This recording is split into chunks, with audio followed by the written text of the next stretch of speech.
So for the next project, it's also similar. You're taking a building and modeling it, rendering it, analyzing it, and presenting it. And I looked through a lot of different options. And one that I'm really finding interesting for us is to look at relatively small, under 1,000 square feet, under 100 square meters houses. And I've got quite an international collection of houses. I've posted this, just posted this to Canvas, but I'm going to take you through them right now. They're all on the website Arc Daily. And I'm going to show you some images and go through the different buildings. And they're all, as I was just mentioning, they're all places I want to be. I mean, there's one on the coast of Chile. There's another one in a small town in Spain. There's another one on a lake in Norway. There's one in the middle of Australia and on a sheep farm. I've forgotten which I'm leaving out, but they're all in these, you know, relatively, not tiny houses, but relatively small structures that maximize the square footage and are in some really remarkable places. So let me pull up the images and then I'll show you the website. So let me get started with sharing my screen and go on share screen, bridge. Come on, bridge.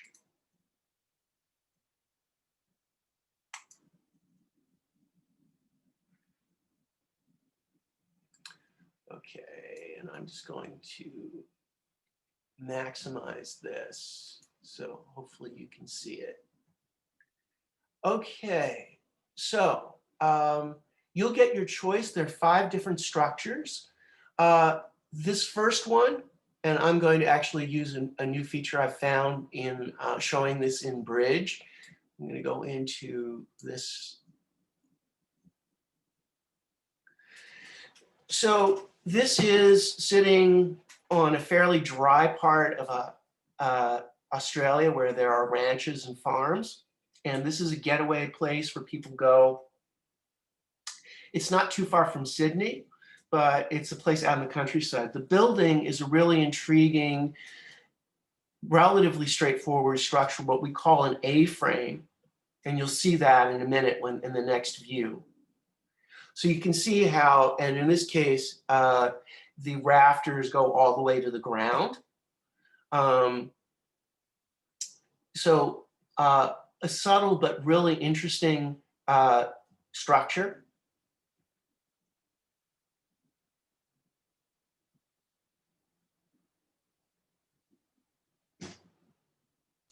It's beautiful. I think it might be my favorite of the group. I like this one too. A couple of them are impressive or very cool, but this one is the one I could really see like wanting to spend time in. Yeah, I like the low windows. I like how the roof gets peeled back and exposes the beams. Yeah, it's extremely pleasing, and you know it's got both the simplicity and a complexity to it that is just very attractive. Mm-hmm. And if you have questions about them, you should, of course, ask. Yeah. But you might ask questions to Michael about how difficult it is to do parts of it in SketchUp, for instance. That's what I would be thinking if I were. Yeah. You know, yeah. Photoshop is the same for all of them. The plans are all pretty straightforward. But the question is building it in SketchUp would be my concern. Yeah, and you know what we could do. This shouldn't be too hard because it's very angular. It's just the level of detail. If we really want to show, you know, how much, if we really get into a very fine level of detail, we may not need to do that. But, you know, we can work with that. Rear view. Some interiors. So very simple structure.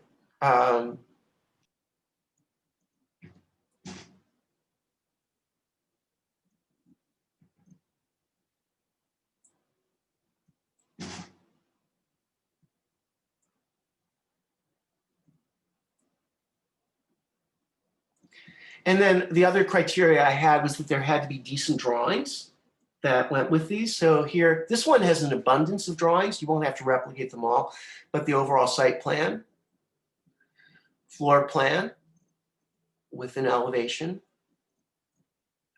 elevations of all the sides of the building, and a nice cross section with a really good detail of the way that the joists meet the ground. So that is one option. And let me get, whoa, what happened here? Okay. They'll probably be doing more with materials in SketchUp for this one, right? Yeah, absolutely. Yeah, Absolutely. count on that. Why is it not cooperating there? Oh, I know what I have to do. I have to switch. I'm going to go now to this one. This is the one that I like, maybe because it's a very introverted building in its way, but so view and review. So this is called the Yard House. It's a very inwardly focused building with a walled yard behind it in a small town in Spain. So here you can see the main block of the building and the yard that goes with it. So very much the vernacular stucco, and then inside the very, clean minimalist lines. And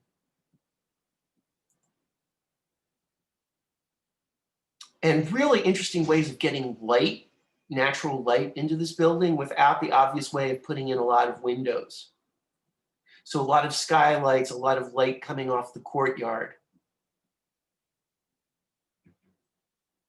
This building is a little more complete than the last one in terms of it actually being, the last one, for example, didn't have any cooking facilities and was really just one room and a bathroom.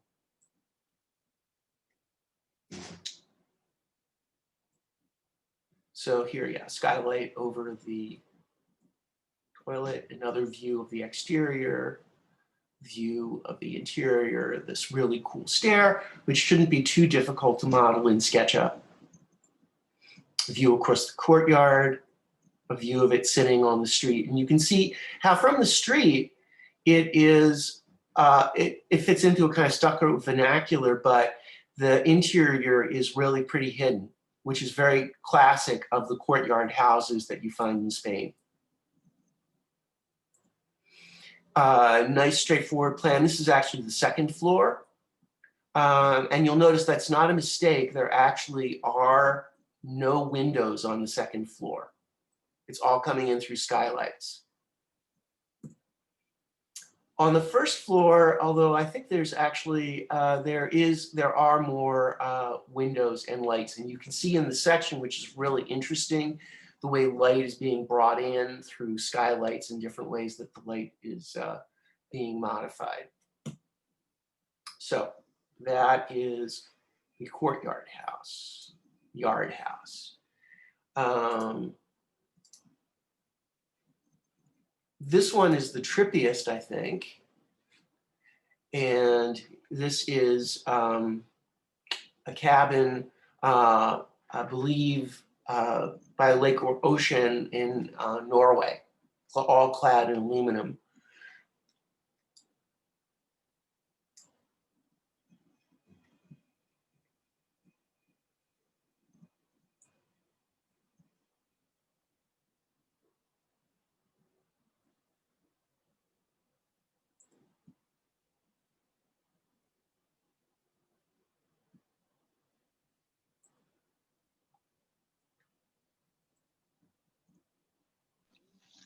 Is that stainless steel panels? Aluminum. Aluminum? Aluminum. Probably it's stainless steel on the interior that we're seeing here, though. Yeah, it's all clad in aluminum, and it's kind of interesting because it's, again, this sort of cubic form with these angles and facets in it is a real contrast here. I think this image is really good to look at the juxtaposition of it with the rocky shoreline and the trees beyond. So it really creates that kind of drama. So I would like to be there. That looks really nice.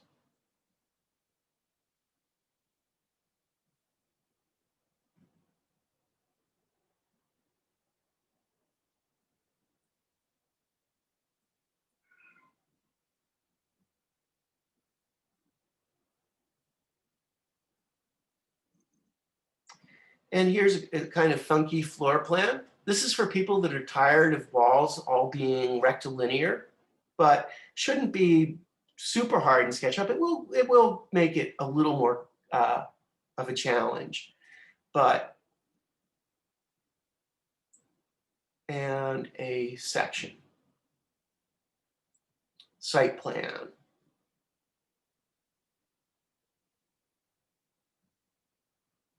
Okay, and that's the text information. Okay, onwards, and I'll also show you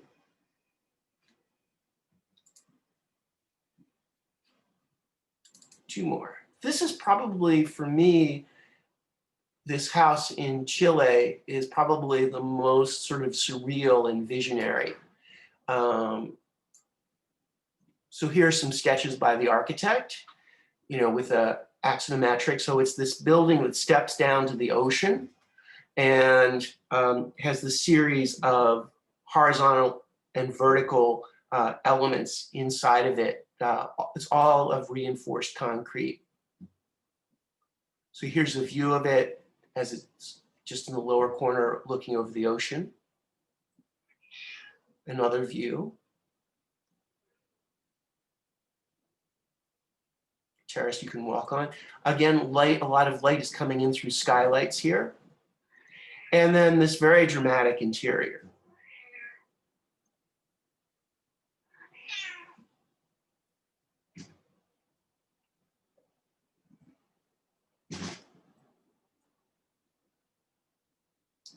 That image is a little bit good. An axonometric cutaway. The very simple floor plans, elevations, sections, and floor plan.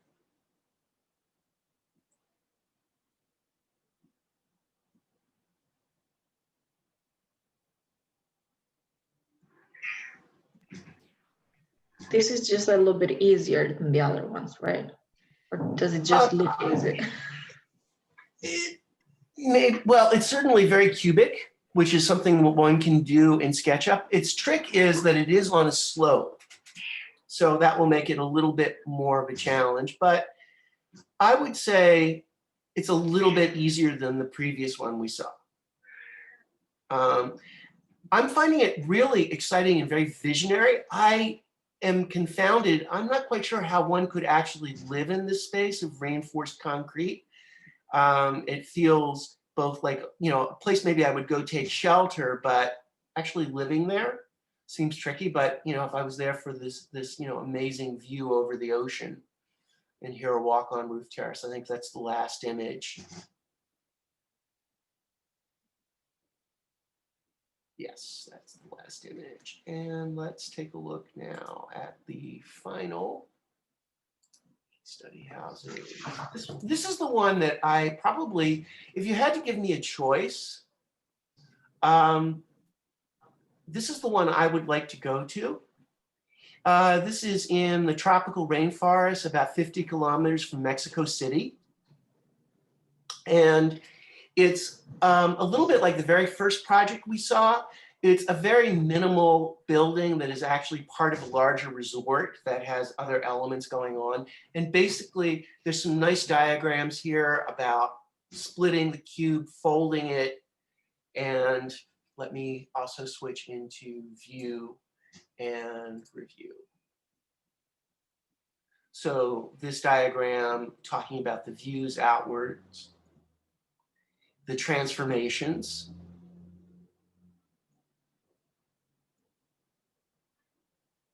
Circulation. A lot of exterior views.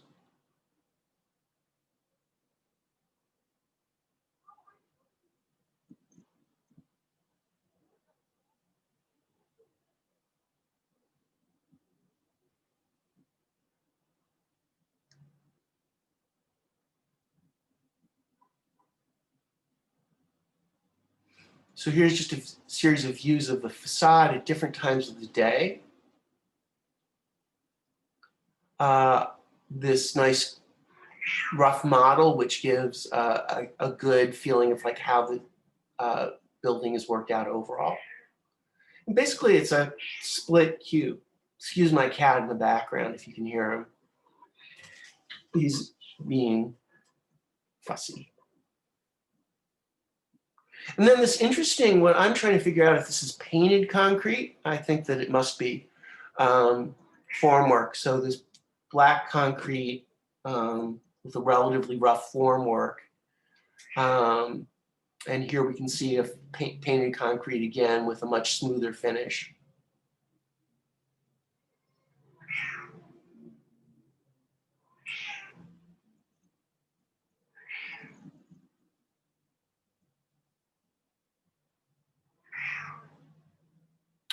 Roof floor plan.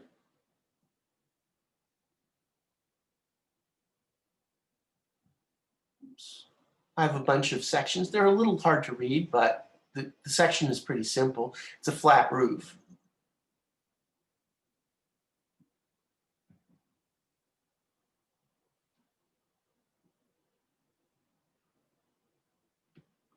Okay. And just to show you where you can access them, I've just posted on our Canvas site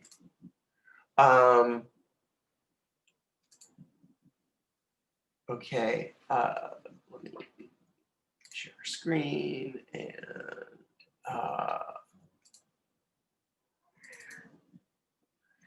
so let me see. So here are the original pages of each of these projects. And I've given you the links on a page that I've posted to our Canvas site so you can take a look at them. I wish they had more thorough descriptions. They just have very brief information that's provided by the architects.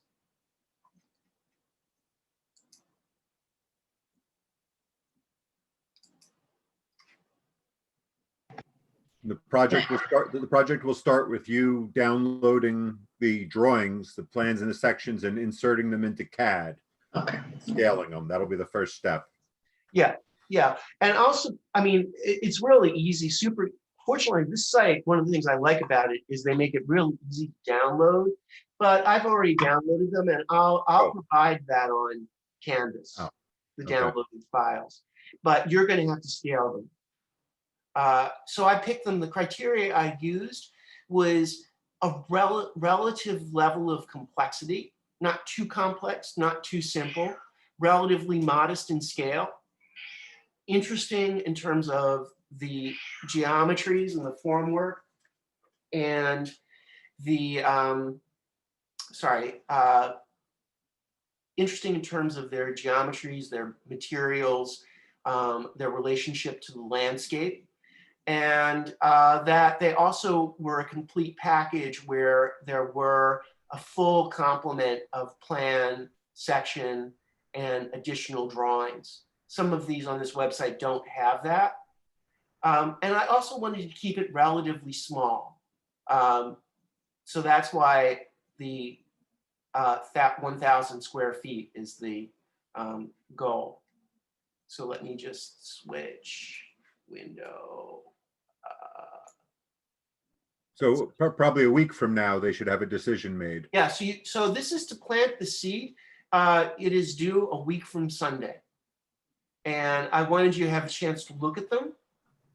And so I'm sorry, in a week we'll have to pick the project that we are doing and then have transferred it to AutoCAD, or we just need to pick. Then we'll start with transferring it to So we AutoCAD. don't have to, okay, cool. Next week, we're going to spend next week wrapping up this project. We have a couple loose ends to do. We're going to put them on boards, 24 by 36 boards. All the work is going on, but maybe like Thursday or Tuesday and Thursday next week, we could answer questions about these definitely to help you make Right. decisions. So I really encourage you. I wanted to pull up my other window here. Okay, so, and let me just quickly switch because there's lots of stuff here to my student view. So I'll post them probably later this weekend, all these images I've showed you, but this is under module 6. And so, yeah, you have case study project selection, and that is due in a week from Sunday. And this is the link. This is so this under final case study options, click on this. This will take you to the page, and this will take you to the websites. So, bam.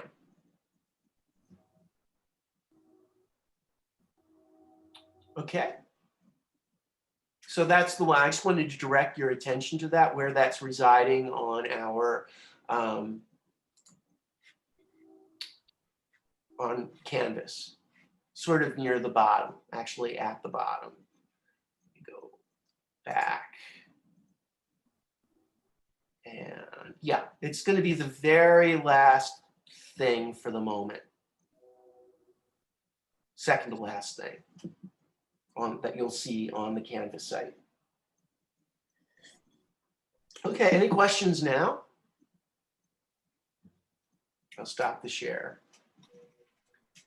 I think these are really intriguing and present a range of complexity and interest, so that, you know, if you can email me if you say, Mr. Stern, I don't like any of these, and because you're going to be spending some time with this, it's like we can work something out. We'll try. I may, you know, if you're saying, well, you know, Mr. Stern, I'm really not interested in any of these because I'm an interior designer, although I'd argue that these also have some really interesting interiors. I may be able to work with you to find another project that you, I hope, would really enjoy working on. But I'm vicariously enjoying 5 different vacations around the world through this particular selection of projects.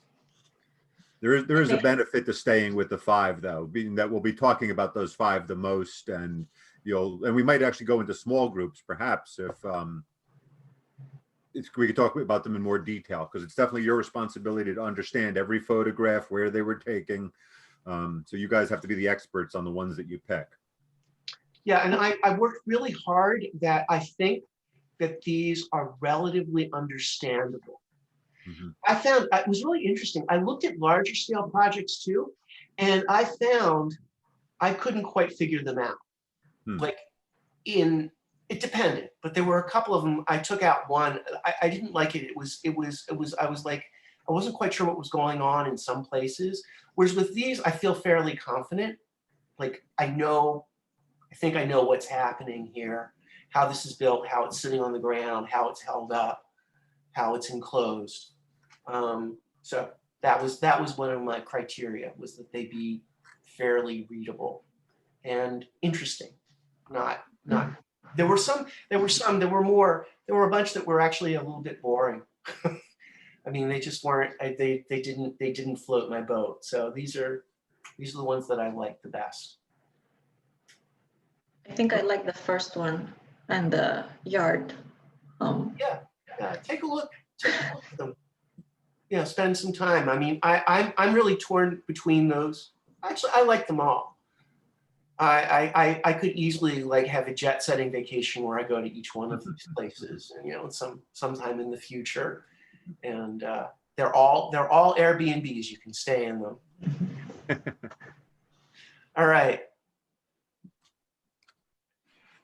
That is I don't know if we're officially going to do it, but when I've done this project in the past, I have students write down their favorite 2 things about the building, and then they have to communicate that through their drawings later.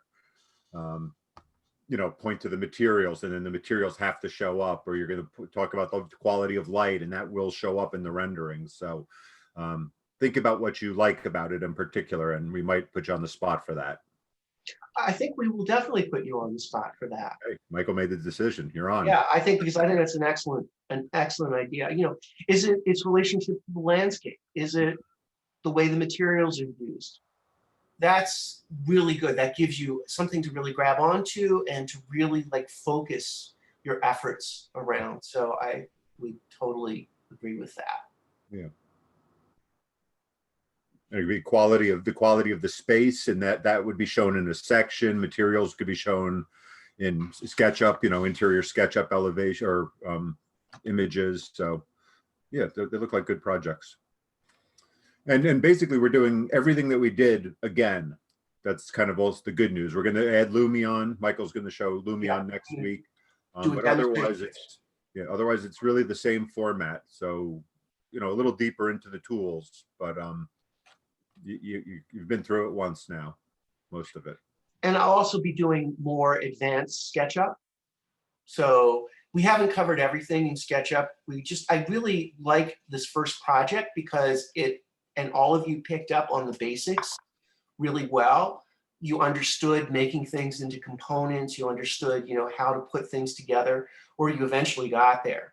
So you have a good feeling for how to put together an architectural model in SketchUp, but we haven't done every maneuver and every move, and that's what we'll be going over. So there's plenty more. Can we try maybe make like a sketch by hand or something, and then just try, because I have a scanner, so maybe I can transfer it to Photoshop after. And yeah. Okay, cool. Sketch by hand would be wonderful. We haven't done it in years, but we would absolutely encourage that, because we're going to also want you to, you know, not only show what is really strong about this, but show some level of analysis. It's very important. Betsy Masters was mentioning this, and just for your portfolios, you have to list, make it very clear, these are not your designs, these are case studies.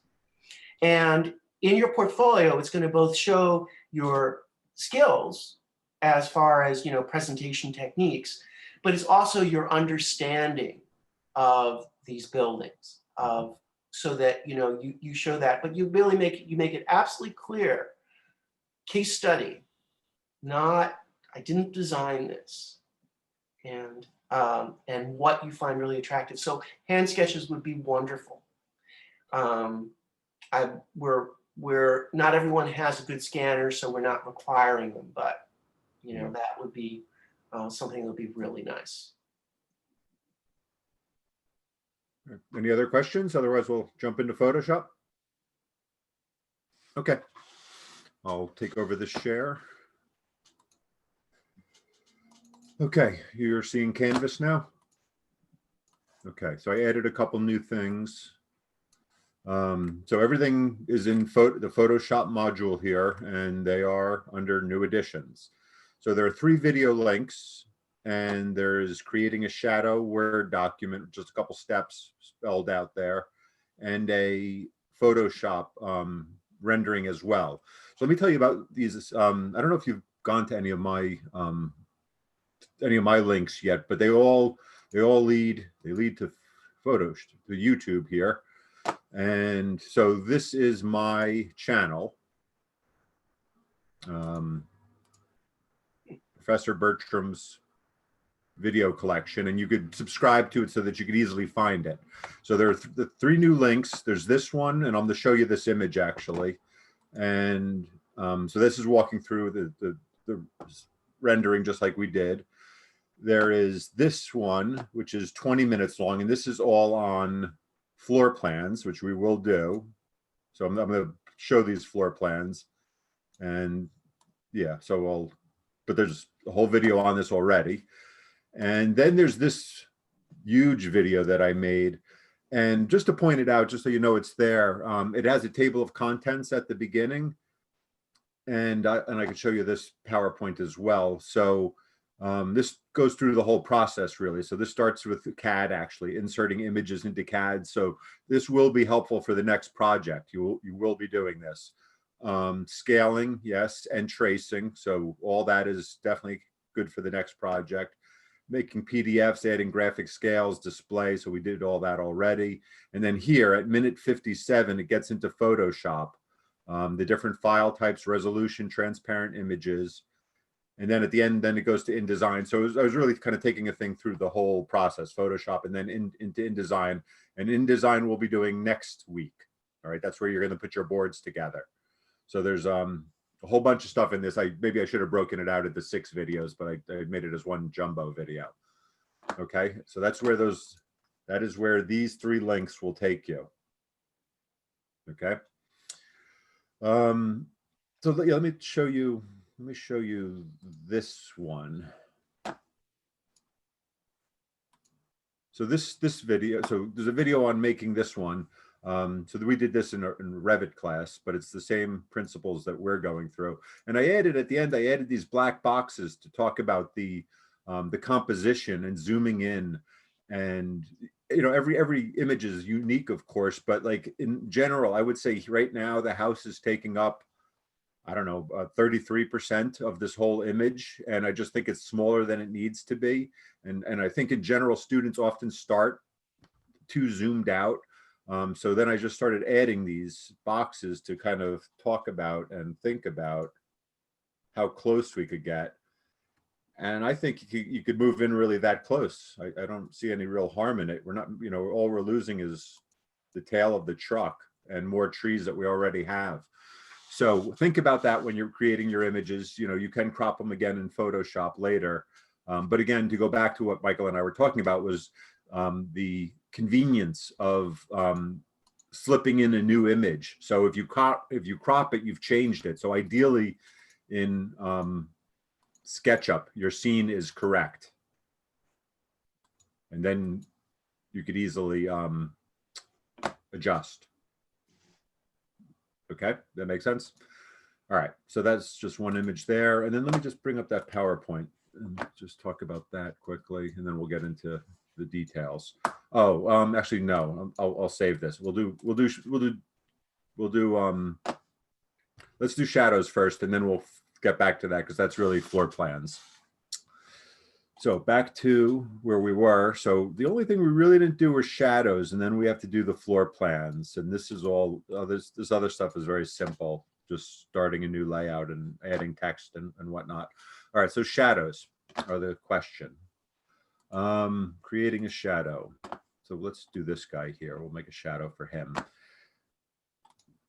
And over the weekend, I will, oh no, I don't have my shadow thing. Give me 1 second. Over the weekend, because there are different ways to make shadows, and I didn't look at the tool. I'm pretty sure that wouldn't work for all of what we have to do, but here, creating a shadow. There, so it's just a couple of steps, but it takes practice. It's not easy. Over the weekend, I'll try to look at the drop shadow tool in Photoshop, but I think you have to learn to do it the hard way as well. Okay, so duplicate the layer that the person is on and name it shadow. All right, so here's our person. Let's move her out of the way. Let's bring him in. So man standing. We could come in. He's a little tall. Let's edit, free transform. Let's bring him down a little bit. Enter. Yeah. That's fine. We'll call that fine. So duplicate the layer. So I'm on the layer, right click, duplicate, man standing, shadow. And now it is right there next to man standing and double layer, double people. Okay. That is step 1. Step 2, move the shadow. I already did that. Go to layer, new fill layer, solid color, Check the box previous layer to create clipping mask. All right, so let's do all that. So we're going to go to layer, new layer. What did I say? Yeah, new fill layer, solid. Layer, new fill layer, right here, solid. Okay.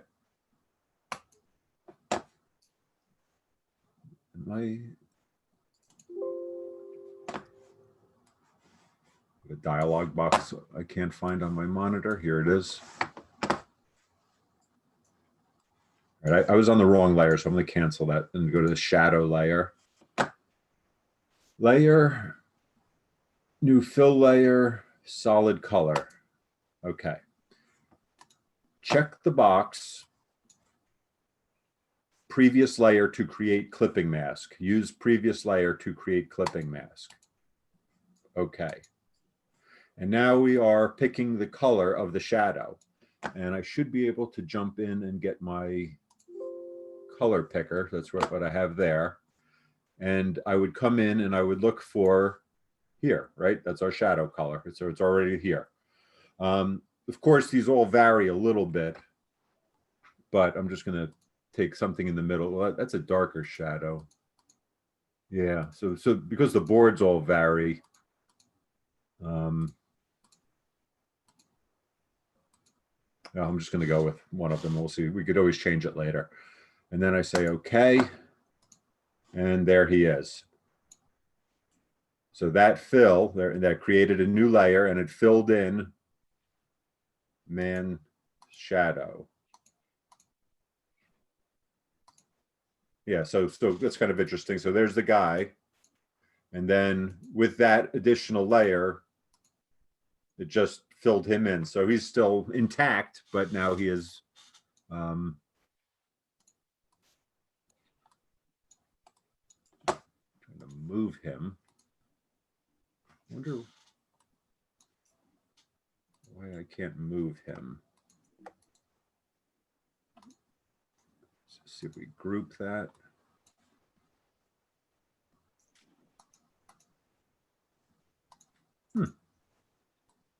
I don't know why I can't move him. He moves. That's odd.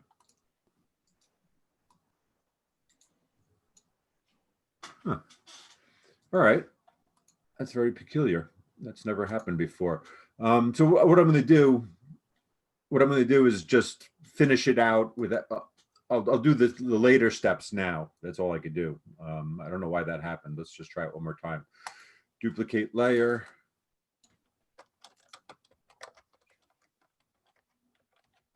Shadow 2, we'll call this one. Here he is. So yeah, I have no idea why that didn't work. That's very peculiar. So we selected the color, edit, transform, skew. So this section, move the shadow. So steps 3 and 4, we already did. I'm going to jump to the end here and I'm going to do the transformation first, and then I'll jump backwards for this one and do the color because for some reason it locked up on me. So layer, edit, transform, skew. And we are on the right one. Edit, transform, skew. And now we have this box and we should be able to skew him as such. We might just actually rotate first. Edit, transform, rotate.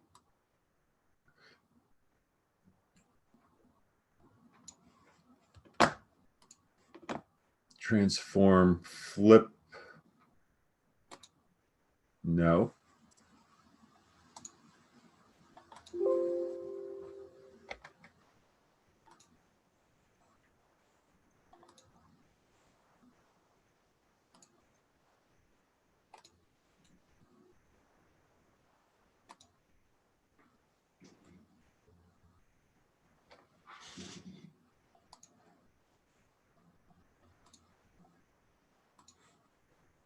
Okay, now, is that what I want? Not really. I think I want one more, almost got it. Edit, transform.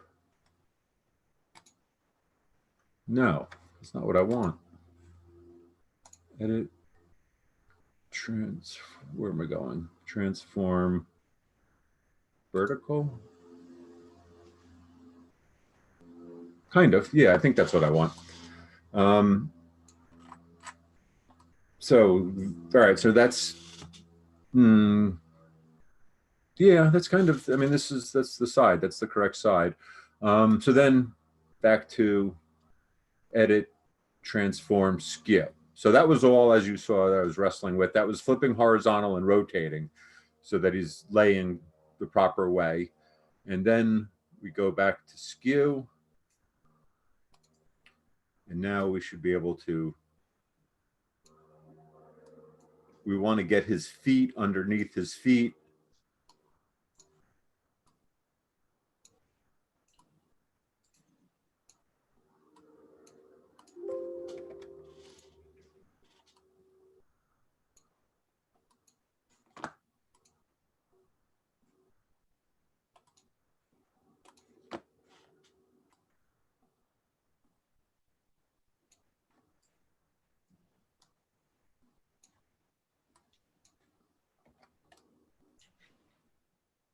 All right, I'm gonna see how it looks after I do that. And we could just chop off some of these feet things later if they don't look good.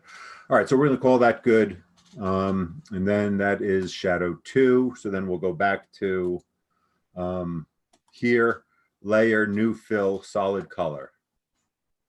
Layer, new fill layer, solid color. Click the box.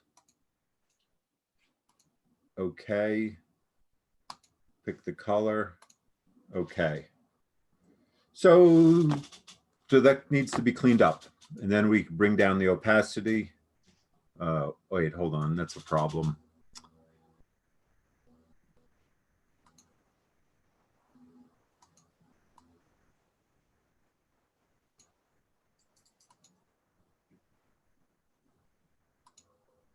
All right, I'm gonna work on the opacity after. For some reason, we could see through it. We could see through it, but I should. But usually when you do this, we don't see the person. That's not what I want to happen. But anyway, this is a fair start. Shadow, edit, transform, skew. And then we have to decide on the proper length. So maybe this isn't skewing. Edit, free transform.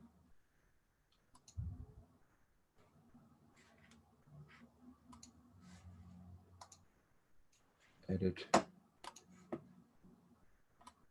There.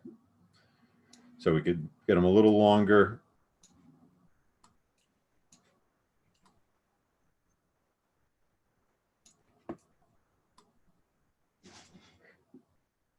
So this would take some fine tuning down at the feet, but in general, and it looks a little bulky to me.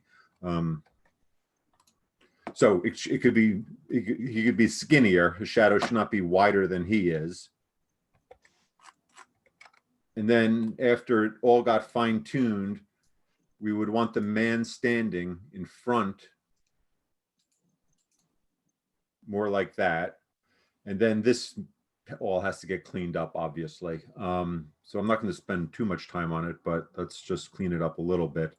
Man standing, and then we can, I guess we could really just use the eraser. I think that would just be fine. Is this my eraser? No. So eraser.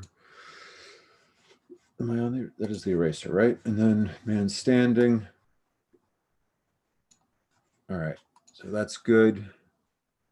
Man standing shadow. Yeah, that's working. So again, we went over this, and so the flow is low. So that means that it's erasing little by little, which is fine.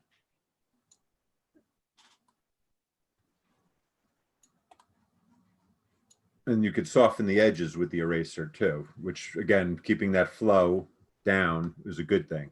And then, so another way to make shadows and way to kind of begin to repair this, because this doesn't look so good,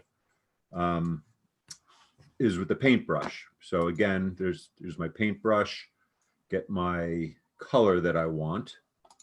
So let's see if it'll allow me to pick that color. Yeah, I think I got that color picked. And then brush onto a layer that I could put this on the shadow layer with him.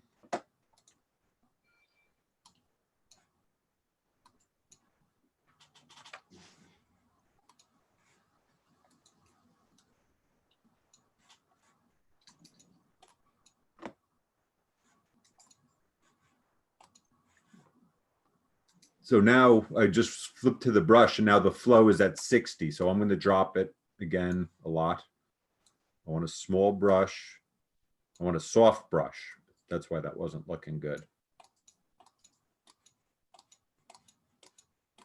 So that's getting better. So the geometry is all wacky here, but and there. So this leg looks a lot better than this leg. This leg is like doing a hook or something kind of strange, but yeah, that leg's all off. So I would really have to get rid of that whole leg, I think.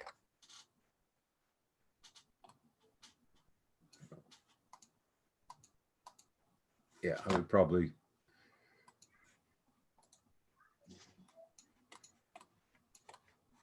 Yeah, I would probably just get rid of that whole leg and really start again. Brush, proper. Yeah, so I would. All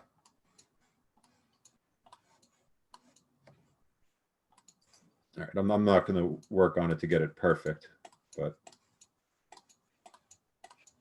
but start light, put the flow on low, and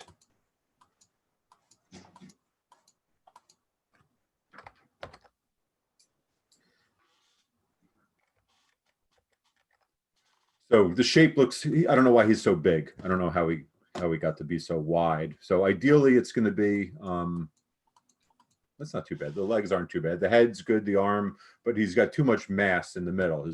Somehow he got a lot thicker. So that's that. I didn't make it look too easy, but that's how it goes. I don't know why that other one didn't work for me though. So let me try this shadow now, actually. So this is this shadow. Yeah, see, this one's working fine. So why is that? I don't know why. So on the first shadow I made, the transparency wasn't cooperating, but this one I could really bring it down a lot. So we want to match this. So it does have to be on the darker side. Maybe something like that.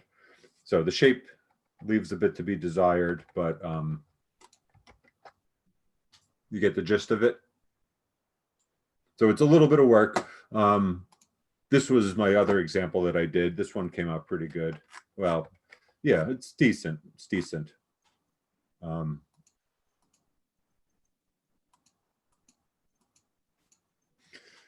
So that's making a more elaborate kind of shadow. You could also, and this kind of calls for the more elaborate. Let me get her over here.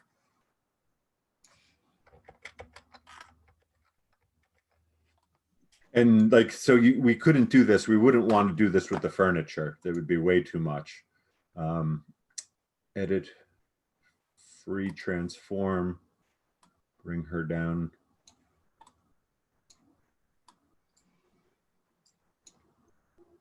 Enter. So in some situations you could just paint. And again, it would take some time and practice to get it looking good, but so soft, good. get my color. So I'll take the color from back here in the shadow. And then, so this should definitely be its own layer. So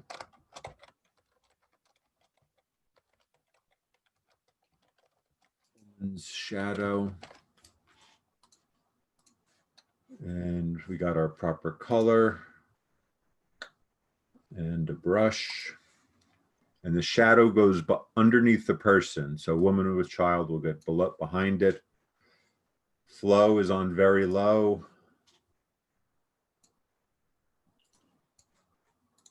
Brush a little smaller, nice soft brush.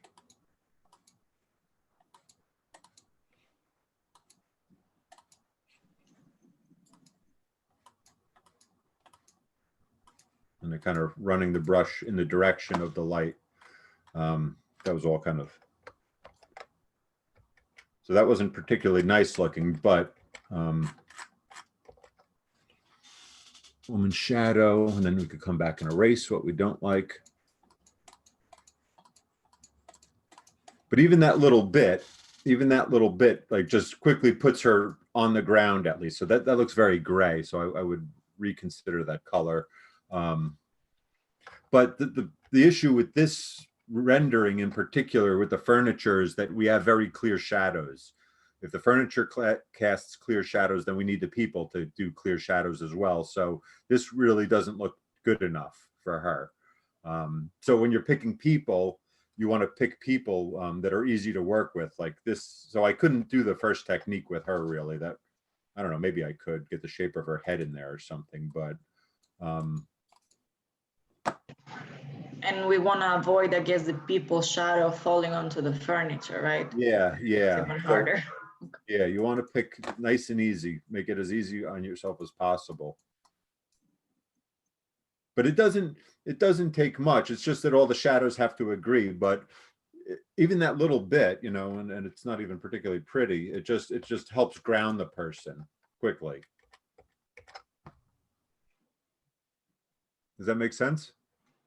Any questions? And I'll look at, so there is some sort of a Photoshop tool like drop shadow, but I think it works for some things, but I don't think you're going to get very complex shadows out of it. I could take a look. I'll try to take a look over the weekend. Where did his shadow go? That's him.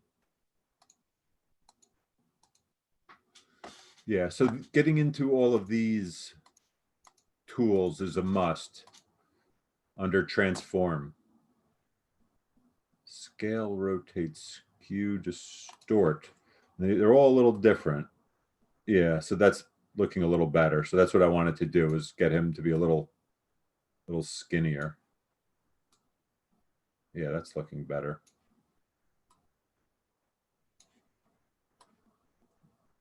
There, that's better.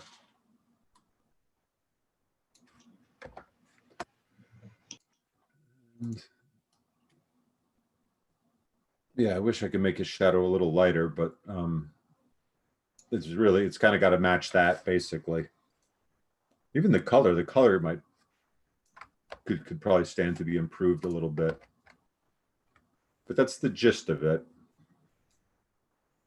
But again, you know, not that you want to put all your people in the shade, but make your life easier. You know, you should learn how to do this properly, but at the same time, you know, think about it and think about, you know, there are hard places, there are easier places. And with the furniture, it gets a little more complex. So, and people like the shade.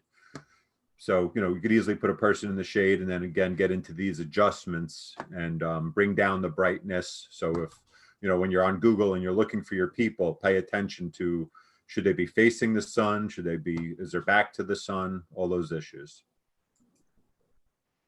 All right. Questions about that? All right. You have to try it. And, you know, next week we could do some together. There's, you know, it's one of those things that everybody's shadow is different. So it just takes some practice. All right. Other questions about anything? I have a question in regards to, like, when we're adding in the people, like our views are going to have the furniture. So yeah, like, do do you want, you want it with the furniture or empty like that? Yeah, 'Cause no, this it is should, due on Sunday, right? yeah, it should have some people in it. Yeah, so again, just about what was due though. So Sunday, yes. So one of these should be near complete, I said. Okay. Let's just zoom in here and just be clear on this part. Yeah, so floor plans and building section, that's what we're going to do next. We'll take a short break and then we'll get into that. So this I would say should be nearly complete, and it doesn't need a lot of work. This is going to be pretty easy in general. But then the two renderings, one of them I would say should be nearly complete and the other one should be started, because we have all next week to work on them. But the sooner you could show them to Michael and I, then we could give some feedback about everything. Right, okay. All right.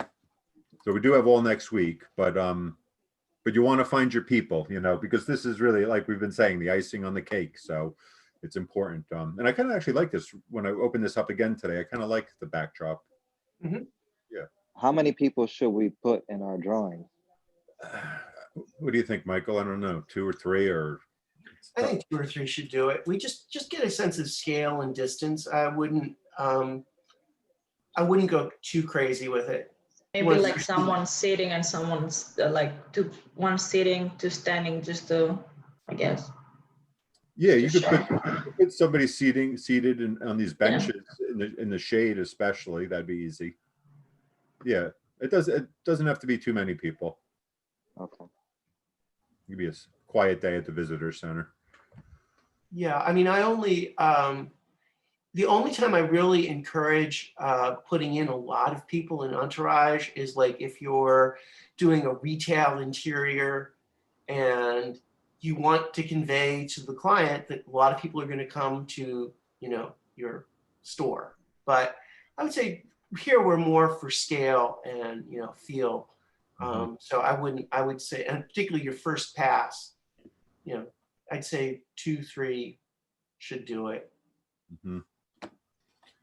And then I was saying something about, at least here I was saying something about including text, but you don't have to include text actually, because this is going onto a bigger board. So you don't have to put your name on individual pieces. We're going to get on a 24 by 36 board. We will have two Photoshop renderings, the plans, and doesn't sound like much for such a big board. Maybe we'll do a smaller board or something. Mhm. Yeah, but so everything's going onto a bigger board. So we're going to tackle that on Tuesday probably. Any questions about this? Otherwise, we'll take a short break and then we'll look at floor plans. All good? Okay. It's 5 after. We'll do a 4:15. 10-minute break. 3:15. 3:15. Yes, right. Okay. I have one more question, I'm sorry. That's okay. In regards to the wall coloring, like, should we leave everything white? That's a good I know it's question. gonna have some shadowing and stuff on it. Well, but, I added, like, does Yeah, it matter if it's colored or white or? I warmed up. I would warm up the ever so slightly. This looks a little ochre, like a little too creamy. I like my other one better. Actually, now it kind of looks the same. Actually, I don't care for this one now. I like it down here. I don't know, but yeah, I would add a little bit of warmth to it because it's all SketchUp gray. It doesn't. Right. So I would add a little bit of warmth to where the sun is hitting, and then we did the gradient, which I did, right? Yeah. I don't know. Yeah, we shadow- did that on the previous Here. class. Oh yeah, yeah, yeah. That helps. Yeah, I would work with the gradient. Yeah, but there's not much to do with the color. I mean, yeah, there's not much to do. It's a white building and SketchUp already graded out for you. So I don't think you want to do too much. I do like the gradient on the walls here though. That kind of helps.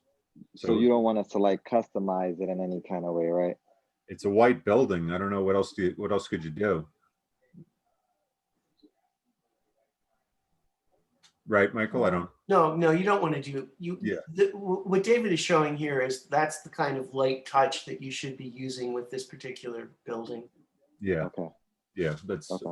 I think that's well put. It's a light touch with this building. It's all white, and yeah, I mean, it'll pick up some color obviously from what's around it, but the shadows just kind of quiet. Yeah, I think that looks pretty good. This color's a little, matches the floor a little too much. I think it could be a notch warmer. All right, let's take a break. All right, quarter after. All right, we'll see you in a few. Yeah. Okay, let's get back into it then. All right, so I'm gonna put up the screen. So, okay, so let's go on to onto the plans. I'm not sure how much we could do with these plans because of the hatching, but let's see. Okay, so now you see my PowerPoint. So this is the contents for the long PowerPoint that I did. So it walks through CAD, more CAD. Then it has some information on InDesign, and I'll put this up too. So Tuesday, we're going to talk about InDesign probably. So there are a couple slides at the end, 5 of them here. I just want to talk about these floor plans and what we like and don't like. And I have trouble finding any that I particularly like a lot. So this one, so these probably come out of all different types of programs, and some of them are clunky and strange. This one is a little dark. I think the walls could be darker, but I think the grays are all a little too dark maybe, and the beiges are a little too dark. I don't think like realistic cushions are needed. I don't know. It's okay. It's at least it's not colorful and distracting, but I think it could read better. I don't like the doors. The doors are goofy, but what is good is the scale of this wood. That's what's very difficult. Some things have scale and others do not. So the gray, simple gray, doesn't really. This actually does look like it has a tile pattern, so it does have a scale. But this is appropriately scaled, so that's a good thing. And it's light, generally light. I think it could be a little lighter myself, but it's okay. Do you have anything to add, Michael, about these? If you do. No, this is one of the big things I've struggled with is scaling an image, like a background image like this, to the right size in Photoshop. Yeah.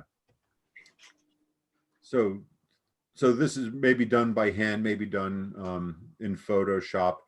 So again, I always return to that question, like, can I see the walls? Can I see the doors and the windows? And here they're getting lost for me. I think the walls should be darker. And again, like the floor is like coming up above the walls for me. These dark walls they're not dark enough, or they could be a little thicker perhaps. I mean, it's kind of like the colors are nice. They're nice enough. The grays, this is nice. But again, like, I don't think the realistic beds, the sheets, I think it's overkill. Like, is that a fire actually in there? And then the green, my eye is constantly drawn to this green furniture that really stands out. So that's, I think what I'm getting at is that, we took so much care in CAD that we don't want to undermine it. And we want our lines and our walls and our windows and doors to read properly. So whatever we do in Photoshop just has to kind of quietly support it. And can I do something like that by hand, but maybe like black and white, so it doesn't? Can you do it by hand? I mean, I can try and do it, but would it be okay? Like if I do something like that, like as a sketch by hand? In general, yes. But you're talking about like redoing the plan? I'm talking about I'm sorry. I thought we were talking about the next project, like on the next project. Oh, no, we're talking about this project now. Okay. But yeah, I mean, for the next project, talk to Michael and I about it. We could consider other paths in general. Okay. Yes. Yeah, we I talk. kind of just want to remember how you draw by hand because I haven't done it in like so long. Yeah. So. Yeah. This is completely fuzzy, but this was a colleague of ours, Michael Tweed, somebody else you could look up if you put in Michael Tweed Architect into YouTube. And he has a lot of great videos on SketchUp, Photoshop, Illustrator, a lot of good stuff. And he goes through it. And this is one of his finished products. and I don't think it was completely finished. But even as fuzzy as it is, again, I could see the walls nicely. The doors and the windows are nice and clear. So much more to my liking. And then I guess his strategy was to leave the furniture white. The furniture that's bolted down is white. So the fixtures and the island and the kitchen stuff is white. And then this furniture is left. The floor goes right over it, actually. At least at this stage, but I think this is maybe how he finished it. It might be. But so it's very simple. I mean, those colors don't excite me at all. But that's, I would say this is the most simple version, and arguably better than this for our project in particular. Do you have thoughts on this, Michael? Well, I think it's good. I think that the difference between the two renderings is what is being emphasized. This is, I would bargain, has to be an interior design or student, where there's a real emphasis on the furniture and the textures and the colors. Oh, too much so. Whereas Mr. Tweed, that's an architect's point of view. Is like, we're really focused, what's fixed. The furniture is really there for scale. We're not really concerned with what finishes are on that. So this is very much an architect's take on a floor plan. So there's, it's just, what purpose are you really looking, or, who is it by, who is it for? What are you trying to convey? Yeah. So architect on the left and crazy interior designer on the right. So it's just too much. It's too much. It's too hyper real. Folds in the mattress. I don't know. These pillows look goofy to me. But like, the scale of the floor is okay. It could be lightened up. Like this carpet's kind of nice, maybe. But too busy. And then, like, why are they crocheting the walls like that? Like, why not just make them dark? Like, this wall is treated equally to the floor, and it has disappeared. This is better. I think this is the best of them. So we can see the walls, the doors and the windows are nice and clear. Maybe it's too dark. I would say, if I had this open in Photoshop, I'd want to lighten up this gray floor in particular, because it's kind of swallowing this furniture. This looks horribly scaled, that carpet. From this vantage point, we should not see individual carpet strands. But like the porch, this concrete's okay, maybe a little too dark, perhaps. Yeah, I'd say it's all dark, but it's it's calmer. It's not distracting. And do remember, whichever strategy you take, treat it like carpet, kind of, in that make sure that what's inside the door swing belongs to this hallway, right? If this was carpet, that would be carpet, right? Inside this door swing is the garage. So sometimes people will let like the tile bath bleed out and follow the door swing. Don't do that. But this is decent. A little, the furniture I don't care for again. But so the big point is, we did a lot of nice work in CAD and we don't want to undo it. That was kind of my biggest point. Okay. All right, let's open it up in Photoshop and see what this looks like. So file open, submissions, 160 CAD final. And I was just looking at Hector's.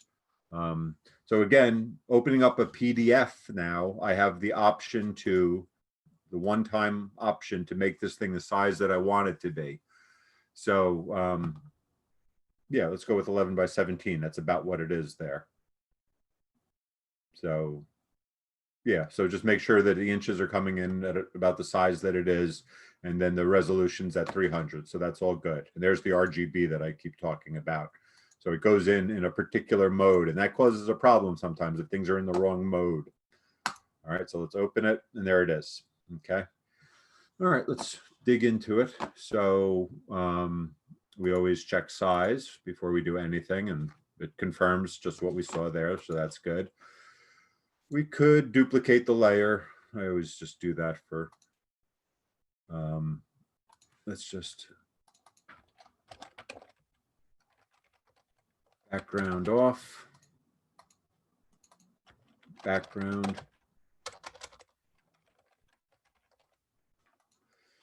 White box in. So now we're going to click on that color picker there and get to the white, which is 255, 255, 255. And rectangle tool is, it's the gradient. There's the rectangle. And there's the rectangle layer down below the drawing. And then what's nice about this is when we make a PNG out of it, we could keep it transparent, and then it could kind of interact on the board. It could function differently on the board. It doesn't have to be bound by a box. But for our purposes, for seeing it, I like this now. Whoops. Okay. All right. So everything lives on this background layer now. And so we could just paint away what we don't want. So I got my paintbrush, my white, can make a hard brush. Typically hard, soft lives kind of in the middle, typically, unless you're doing shadows, it would be very soft. My flow is down at 6%. So let's put that up and we get full power there. So all this could go away, all our text now. Names could go away. Roof plan, graphic scale stays, text, drawing names could stay, or drawing names could be done later, actually, in Photoshop as well. If by chance you wanted to maybe put the roof plan up on top of the floor plan, for instance, you have the option to move things around when we go to the final board, so it doesn't have to look exactly like this. All right, so that is the beginning of it. So what shall we do? Let's do a concrete floor to start. So like, yeah, like Michael, what do you think you'd do anything in here? Color? You're muted. I mean, it would be nice to get at least a solid color in there. In here? Okay. To get like, or, you know, to have the, feel like they're boards. Okay, let's start with that then. So this is where we want to see closed lines. Like this is going to be a problem right here. Mm-hmm. So either you're going to go back in CAD. So let's start a layer. I'm just going to call this additional lines. Or no, let's make this color deck. Let's call this the deck. I could do the additional lines right on the background layer. So here underneath the rectangle is the line tool. Flip that so I have a black line and on the background. So I'm going right onto the background. So what would happen, just to get back, so on the background, if I select this, you could see where it's bleeding. It's bleeding right through the doors. It's bleeding right through our dashed lines. So you can see that selection that I just made. So that's a problem. So Control D. So I want to close it right here. So I'm going to, underneath the rectangle, go to the line tool, and let's just see if this is easy and cooperates. Good. So that should do it. Zoom out a little bit and let's see what happens. So I'm not sure the best way to do all this selecting. Whoa. So there are numerous ways we could do this, but let's just see why that didn't work. Huh? Why wouldn't that work? Oh, my line. There's my line. See that? It came up as a shape. So Control D, select these two, and can we merge layers? So now everything is on shape 1. I don't know if that was a good move or not. Let's see. Background. And now let's see if that wants to cooperate. See, it's not letting me select anything because I don't have a layer selected. So background, better. You can see that. So I selected that single board. I'll hold shift. So this is going to be a lot of selecting. And I don't know, we'll try it a different way as well. We'll try it a different way as well, but let's do a little bit this way. So it's running right through those dashed lines, so that works. All right, so then let's go to the deck and let's pick a color. We could pick a color from our other one actually, right? I'll just pick a color for now. Okay. Paint bucket is underneath the gradient and drop it in. All right, Control D. So that is the deck. And we could drop the transparency. So that's one way to do it. And that's not touching the black lines. So that would be a lot of selecting now. What's another way to do it? So another way to do it is to use the Polygonal Lasso. So Polygonal Lasso, and this is definitely worth getting to know. So carefully going to trace. I'm just going to do one box. I mean, you could do the whole thing, I guess, at once, but I'm going to, yeah, I probably would do the whole thing. If it's a good idea, I would just do it all at once, but I'm not going to run around. I'm just going to do this. All right, so then I got that. There's my deck. So now this is very, very important. If you do it this way or any way you do it, this is a very important lesson now. So let's see if we could add to the selection. Let's see how now if we could change tools, hold shift. So now I'm on the magic wand. And what happened? I messed it up because I'm on the wrong layer. So what I was going to do, I was going to select this with the Polygonal Lasso, and then I wanted to select these circles with the magic wand, but I was on the wrong layer. The Polygonal Lasso doesn't care what layer I'm on. I could be on any layer because it's not an intelligent selection tool. So let's try this one more time. So Control D. So there's my lasso coming.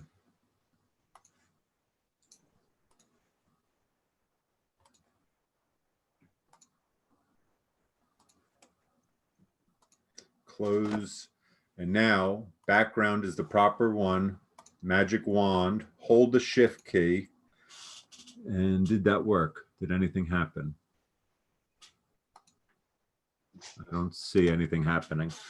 All right, so let's do it. Let's just drop the color in, and then we'll try subtractions. All right, so paint bucket, but this is going to go over the lines now. And does that matter? I don't know if it matters. All right, now let's go to the background. So this is the important point that I was trying to get to there. So now that worked, right? So now I will hold shift and I will add to the adding to the selections with shift. So I have to be on the proper layer when I do this, of course, because it is an intelligent tool that's looking for the shapes and that only exists on the background. But now the very important point is select on the background and delete from the deck. All right, that's very important to understand that you could do that. So sometimes we select on the background, paint on the deck, or we select on the background and delete from the deck, or any pair of layers, anything you're doing. So I think they look kind of the same. So I don't think I would be selecting individual boards.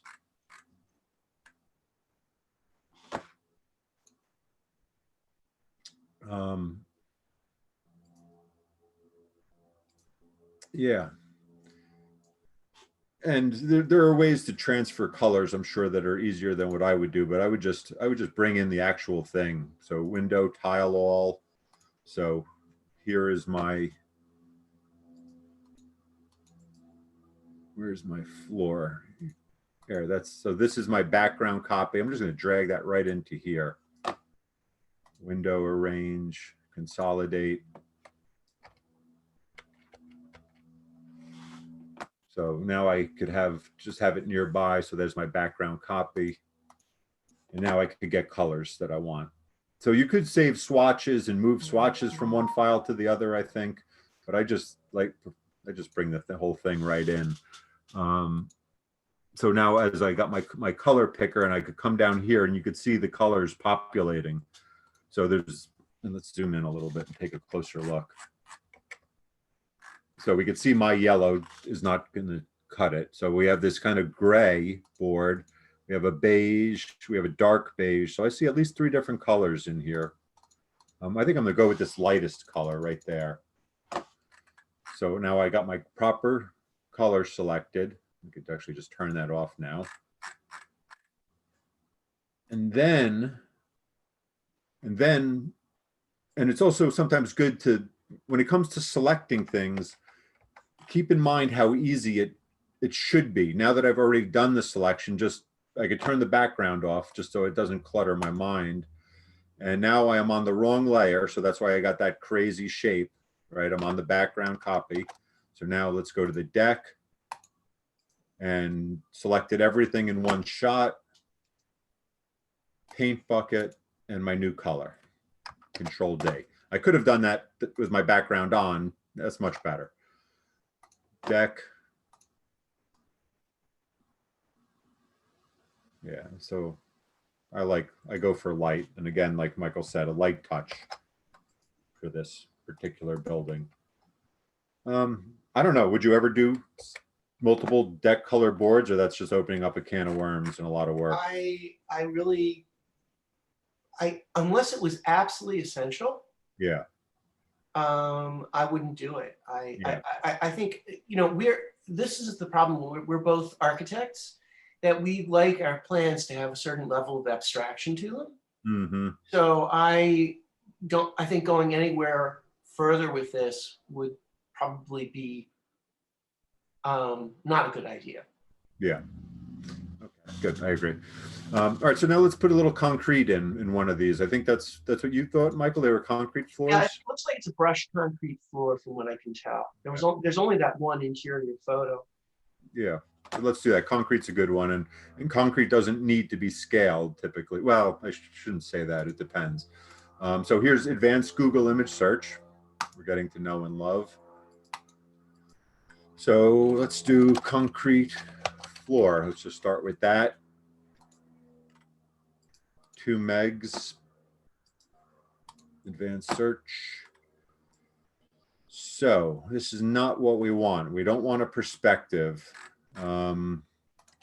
So paint, not really. Let's just do color. Sometimes if you do, no. Let's do sample. There we go. That's a little better. So sometimes the word sample or swatch will get you to these flat things. So we're not looking at perspectives because we don't want to do that. You don't want to put that in.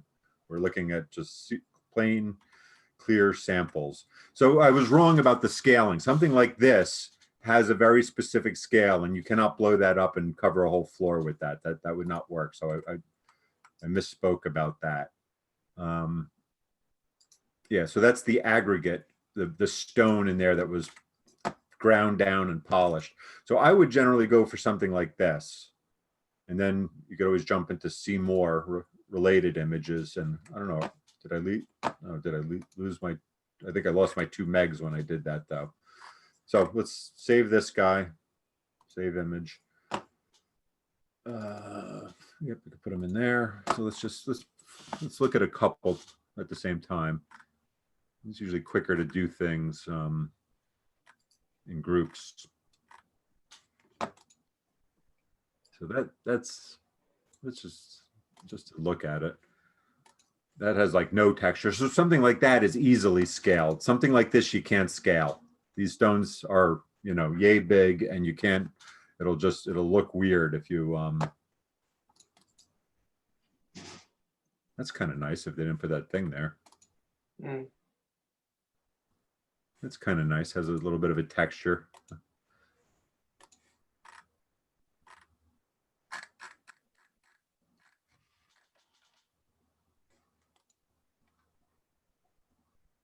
That I think might be too big, but I'll try it. That's a web file, so that's not going to go anywhere. Let's just do swatch and see if that.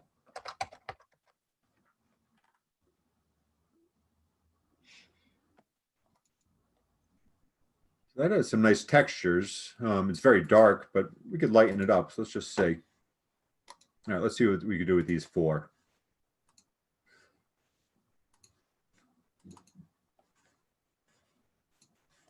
So 1, 2, 3, and 4. Open with, do they let me open with Photoshop or not? No, when you select so many, they don't let you do that, I don't think. I don't know. File open, desktop, images 1, 2, 3, and 4. Okay, so here is, where's my,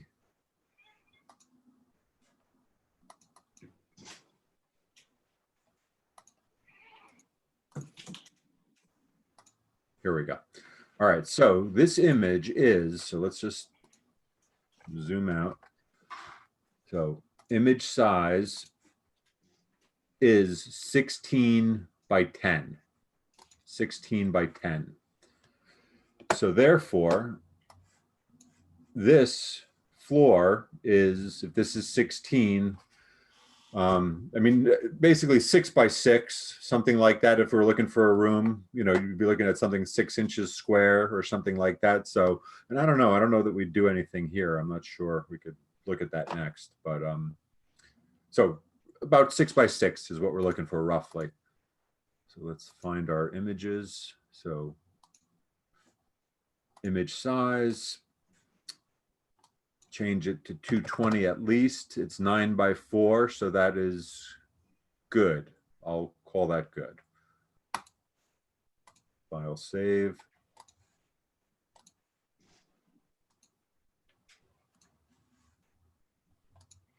Image size. This probably worked as well. So 15 by 10, so I could probably take that all the way to 300 actually, and still gets its. So this one has a better resolution going for it. This looks very small. Very small. 2 by 4 at 72, so that's not going to cut it. I don't know how that gets to be 2 megs. I don't understand the logic of all that, so I'm just going to close that one. This one also looks very small. Same size. So we got 2 winners and 2 losers. So these 2. All right. Window arrange, tile, background in, and background in. Now I could close these. Window arrange, consolidate. So this is plenty big. And this looks like it has no texture to it at all. I can't see anything.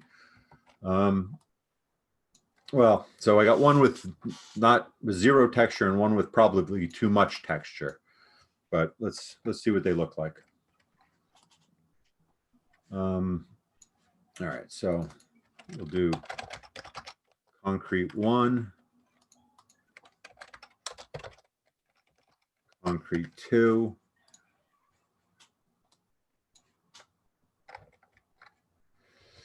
So how would we do this? So we could I'd probably start with the whole thing just to, and I would zoom in. Yeah, I'd zoom in. So I'm trying to not zoom in so I could show you, but in general, zoom in is the, and the good thing about the Polygonal Lasso is actually that it moves the screen with you. So I'm just going to try this. See that? So it moves nicely, so I could push on it. So I'm going to just try the concrete underneath the whole thing. I'm not sure if this is the right route to go or not. And I'm not filling that in, so that's a problem. Let me undo. Let's do that one more time. I'll go underneath the walls. And I'm not sure that I'm taking the right approach, but I'm going to try it regardless. So I'm going to go to the outside of the walls so that my concrete fills in the thresholds.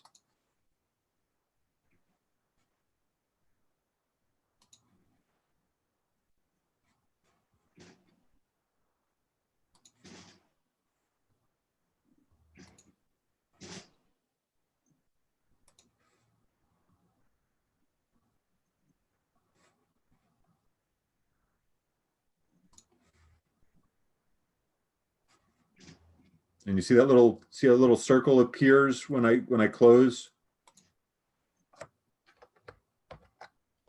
So I got my selection. So this guy, oh, I'm moving my selection. That's not good.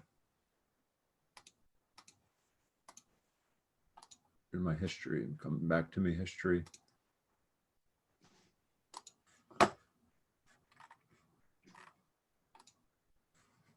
All right, do I have a selection still, or did I lose my selection?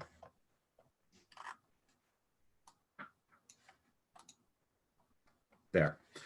Okay. Concrete 2. Oh, why is it moving my selection? Why would it do that?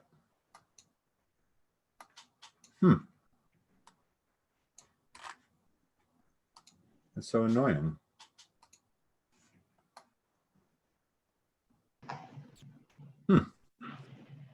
I think it was on the wrong layer, maybe.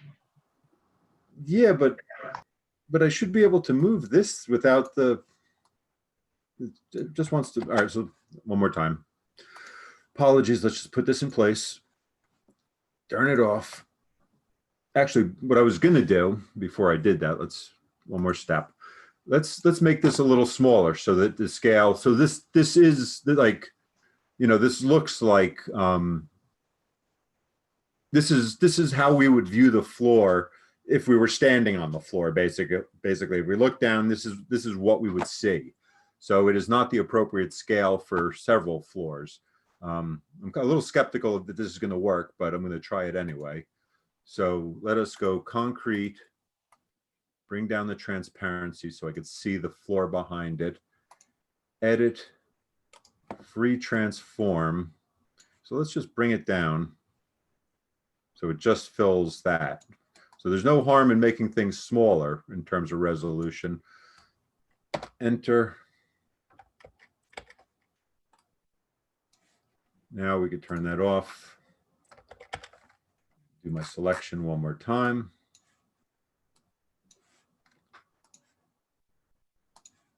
So you all should do it more neatly and slower and zoom in than I am, but I'm just going to run through this to get to the end.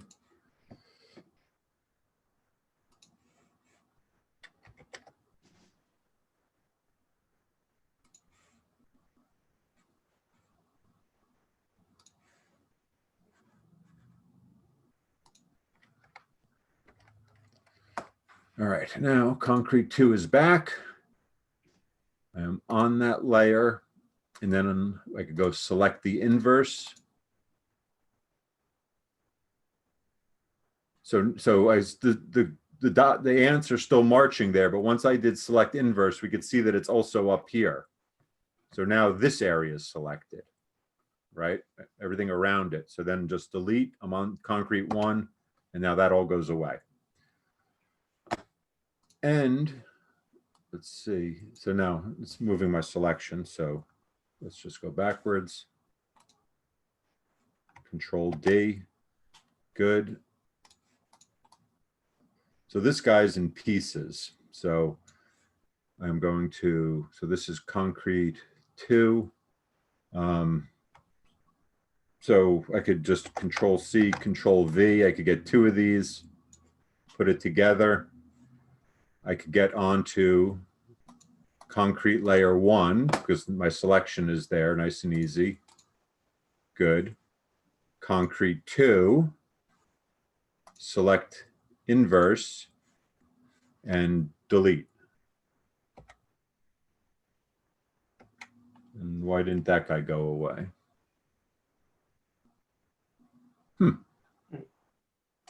It's a little mysterious.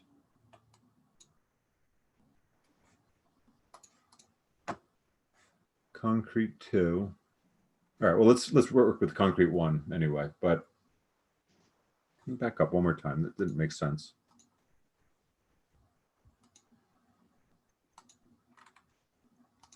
Clear here. Selected the inverse, correct. Concrete 2. Oh, this top one is not on concrete 2. That's the issue, I think. Okay, I'm going to put concrete 2 aside for the moment. What is that? Where is this one? Control D. Oh, this is concrete. Oh, another concrete 2. Oh, I see. When I duplicated it, it duplicated the whole layer. Okay, I'm with it now. Okay, one more time. So we have 2 concrete 2s, select them, merge them, merge layers. So now they have become the same. Concrete 1.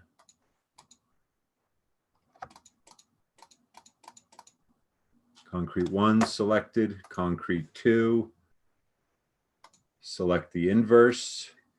And now, fingers crossed, it worked. Okay. All right, so it's important to understand how you could do all that. I know I don't make it look too easy, but it's, but understanding jumping from layer to layer. So let's zoom in and see if we can make something of this now. So concrete 2 is on top of our background, so that's a problem. So let's turn off that. Let's move concrete 2 under the background. Concrete 1 under the background, better. Oh, that's fine. No, we could have our rectangle on. All right, so concrete 1 is underneath the background, rectangle's at the very bottom. So this is borderline, that kind of shows a scale. And then if we tone it down, it's not bad.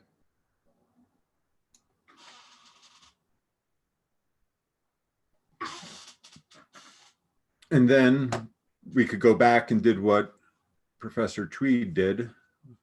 So then we get our magic wand and we are on the concrete, well, no, we're on the background layer. And then I don't know what's permanent here. So we could do toilets. Uh-oh. What happened?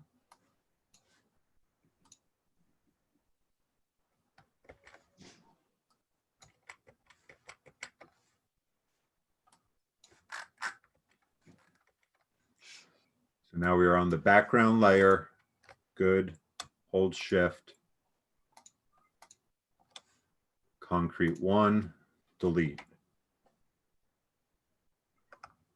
Control D, Control 0.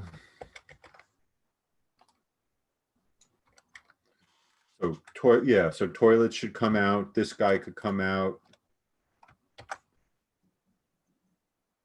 Background layer. So let's actually take a look. So that's concrete 2, concrete 1. Or that was concrete 2. This is concrete 2. It's the background. Concrete 2. So this has no texture to speak of. So there was no reason to bring this in. I could have just done that with a color. But I kind of like concrete 1. What do you think, Michael? Yeah, I like it too. I think it's, and that's kind of it's the gray, light gray concrete that's there, so. Yeah, I like that. And then this guy could come out. So selecting on the background layer, shift, concrete 1, delete, Control D, background, select, delete, Control D, Control minus. Yeah. So everything else is furniture. I don't know. What is all this? Counters, or supposed to be counters. Oh, so those would go. Background. Background.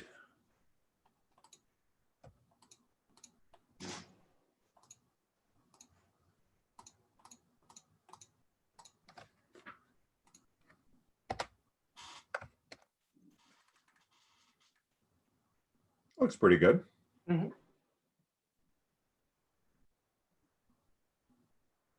You could take it out of the doors.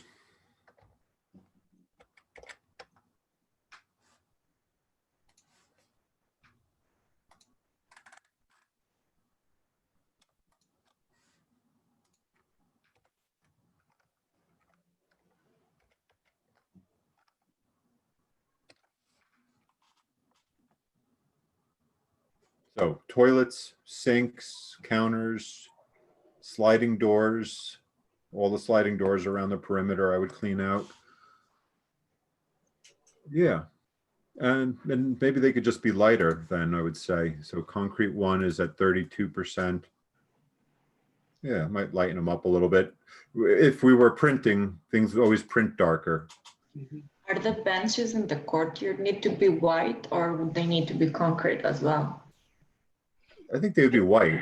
They're white. They're the same material or finish, at least, as the walls. Yeah. I think that looks pretty good. Yeah. Let's see about the section. So, so what do we know? We have white walls. Not shocking. Mhm. Yeah. So actually, I don't know. Would you do anything to this section, Michael? Well, there was that little bit about graying in the soffit area. Will we do Here? that here? Yeah. I mean, it reads pretty okay there, but Yeah, kind of. Hector has a. Is this Hector? I think. Yeah, has a kind of a peculiar hatch in there. hatch pattern going, yeah. Yeah. Yeah. If it reads pretty good. So that's the ceiling. This hatch really shouldn't be there. It's too crazy. But you could gray that. That's an installation hatch. It's a Mhm. what? Installation hatch. Yeah, but you wouldn't do that. Not like this. Those Okay. hatches are meant for like details. If we were doing like a detailed wall section, typically you wouldn't have hatches in a building section, not like that. But this could also be repaired in Photoshop, of course. You know, we could just put blocks of white blocks on top of it. So we could actually just do a whole line tool rectangle.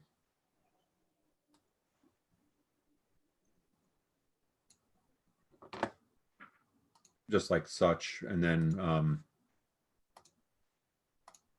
turn it to a gray.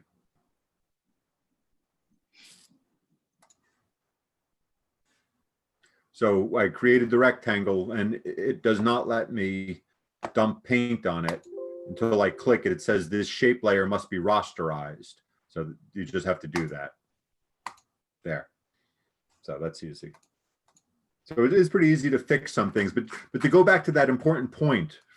So for the future reference, always think if you're going into Photoshop, think about the magic wand tool and drawing lines.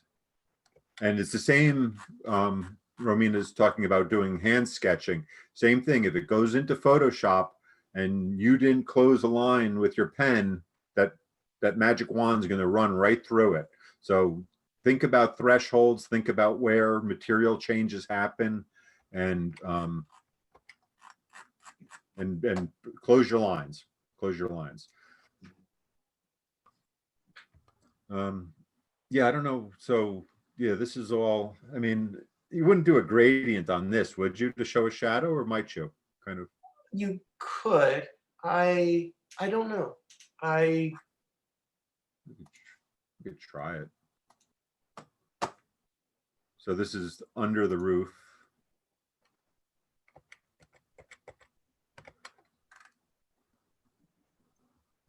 And as long as you're, you know, as long as you're working on new layers, then I'm just gonna, no, I'll just cut right through the chairs and clean it out later. So just keep trying different things, you know, because it's, you can put different things on different layers, and then you know, if something doesn't work, it doesn't get, you know, we don't use it. That's all. So there is my selection.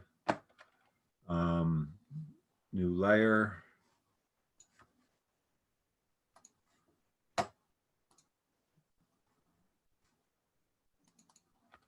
So this will be section wall gradient.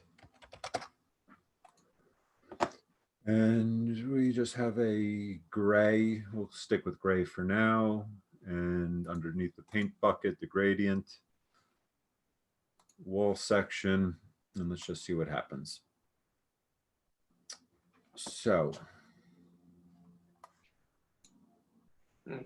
the bigger the pull, so the shorter the pull, the tighter the gradient. Bigger, bigger.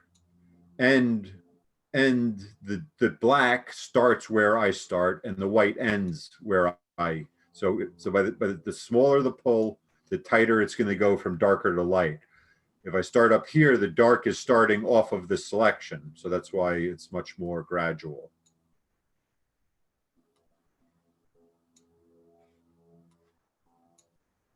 I think I like it going all the way to white because it is a white building. Maybe something like that.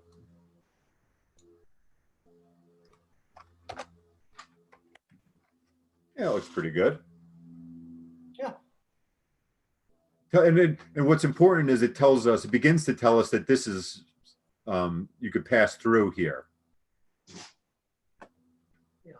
We used to, let me just do one more. What about a gradient around the oculus, the circular opening? Inside? Yeah. In there? Mm-hmm. Which direction? You know, going from maybe light to dark from. Try it.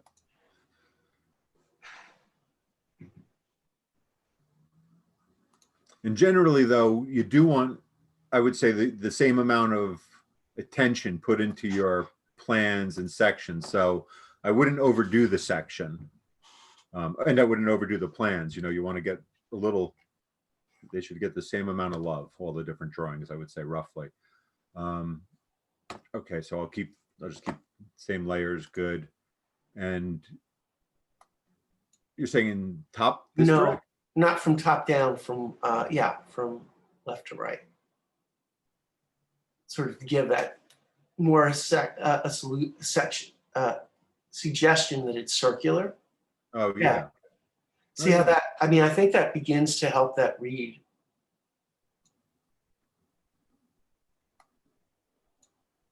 Yeah.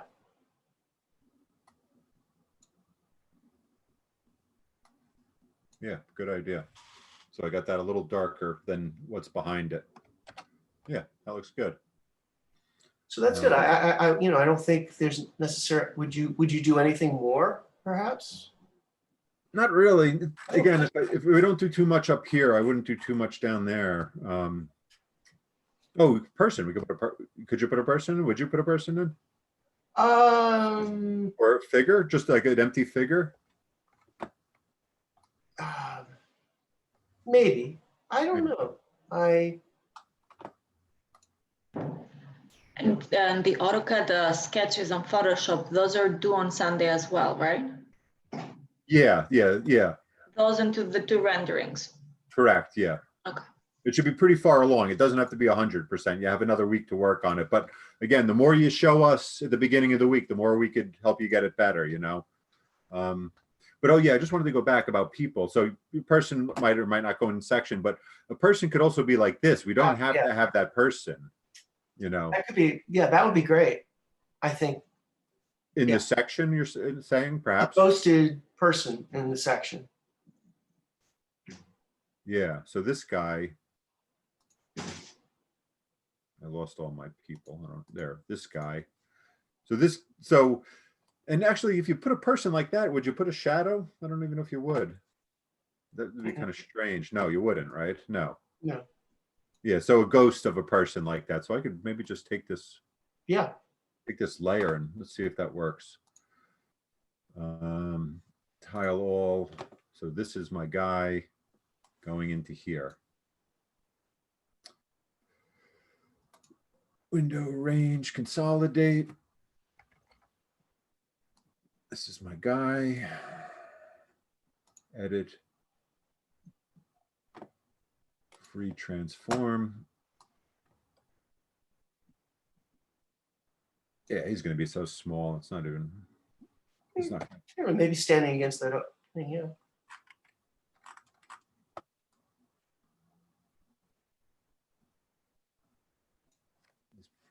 On the tall side. Let's see, it's 7.7 to the underside there. So yeah, that's about right, yeah. And then let's just go back and do that one more time. So that was going back here, here.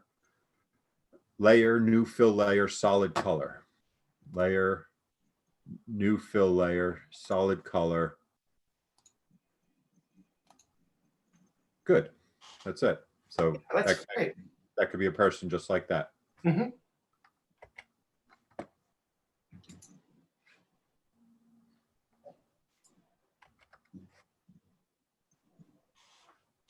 Yeah, kind of like that.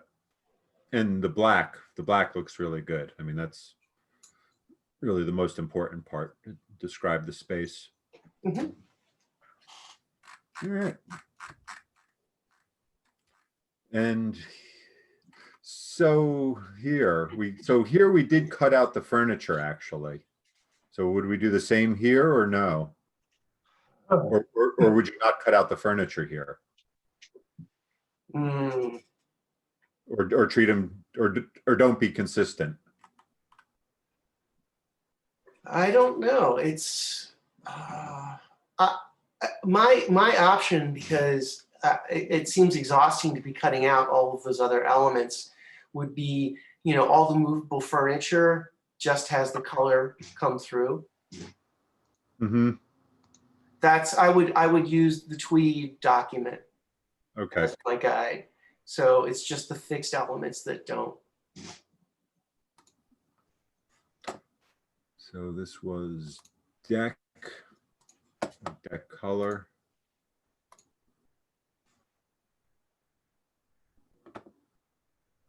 And where's my bucket?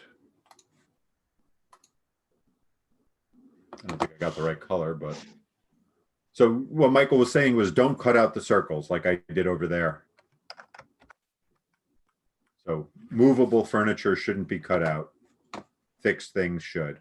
Yeah, that looks fine, I think. Yeah. I kind of like that color more than this one, I think. Yes. Again, a really light touch. Yeah. That other's is a little too yellow. Yeah. Anything on the roof or no? I mean, the only thing I can think of is, would you want to be consistent with the color of the deck showing up? Good. That would be about all I would do, is just to make sure we now that we've done it in one place, is to have it. And you would always zoom in. You would never do that the way I'm doing it. Yeah. This is only for demonstrating.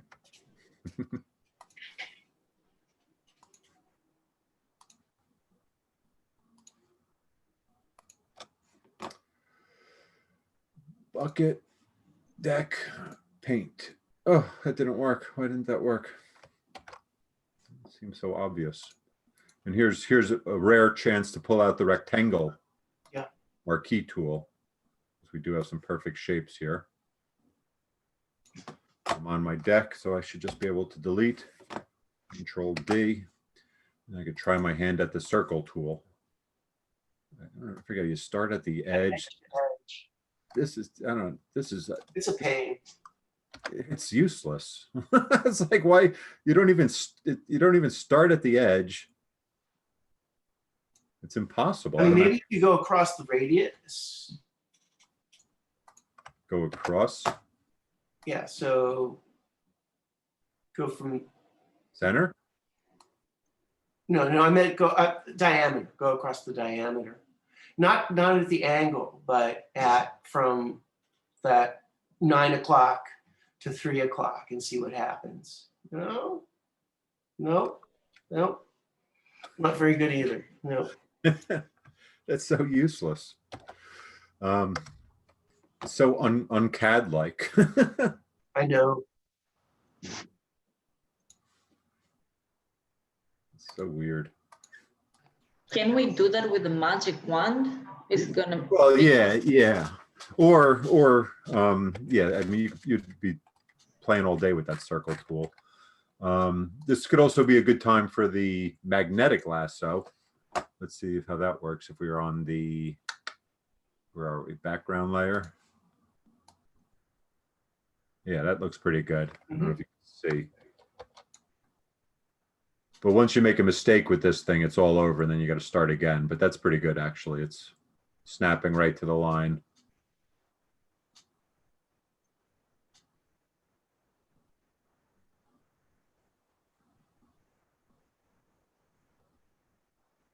Whoops, there you go. Oh, Just to demonstrate, I made a mistake. Oh. and there's no way of refining that? I don't think there is. No. You just go back later and cut it off. It doesn't look like the right color, but No.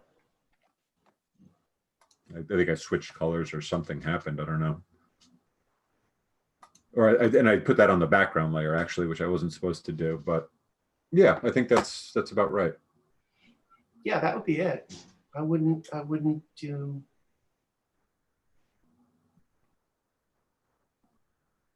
All right. Oh, it's 1:15 already. Any questions then? So I think I'm good. And so you're uploading PNGs. So then you file, save as, and create a PNG or a JPEG. Why don't we all aim for PNGs? PNG. All right. These files are all getting big. All right, questions? Is everybody there? Yeah, I'm here. Yeah. I'm just, I don't have any questions.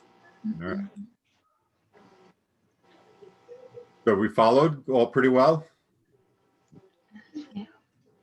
Yep. Do you have office hours on Fridays? No, I do not. No. What do you need? I don't know.